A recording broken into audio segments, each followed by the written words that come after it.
Web সিরিজের পর এবার অভিষেক হতে চলেছে অভিনেত্রী শ্যামপ্তি মুদলির বড় পর্দায়। আপনাদের সবাইকে স্বাগত সিনে গসিপে। শিবপ্রসাদ নন্দিতা রায়ের আগামী ছবিতেই দেখা যাবে গুরুত্বপূর্ণ চরিত্রে অভিনেত্রী শ্যামপ্তি মুদলিকে। এটাই তার কেরিয়ারের প্রথম ছবি। ছবির নাম ফুলপিসি ও অ্যাডওয়ার্ড। রবিবার থেকেই ছবির শুটিং শুরু করে দিয়েছেন অভিনেত্রী। মহিষা দলের রাজবাড়িতে হচ্ছে ছবির শুটিং। পূর্ব মেদিনীপুরের কনকনে ঠান্ডায় শুটিং করছেন তিনি। তার প্রথম ছবির শুটিং অভিজ্ঞতা নিয়ে অভিনেত্রী জানিয়েছেন, ঠান্ডায় শুটিং করতে আমার বেশ মজা লাগে। এর আগেও আমি বরফে ঢাকা পাহাড়ে ফিনফিনে সালোয়ার পরে শট দিয়েছি।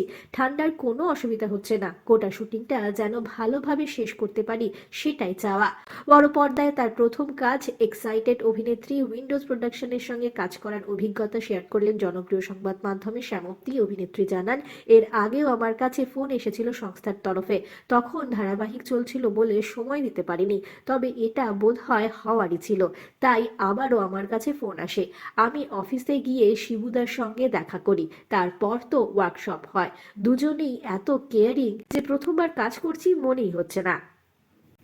তো বন্ধুরা, অভিনেত্রী শ্যামপ্তিকে দেখা যাবে এবার বড় পর্দায়। তার প্রথম ছবি নিয়ে আপনাদের কতটা এক্সাইটমেন্ট জানাতে ভুলবেন না। এই ছবি সংক্রান্ত আরো অনেক আপডেট নিয়ে আমরা আসছি আপনাদের কাছে। আমরা হলাম সিনে গসিপ। জুড়ে থাকুন আমাদের সঙ্গে, সাবস্ক্রাইব করুন আমাদের এই ইউটিউব চ্যানেলটি।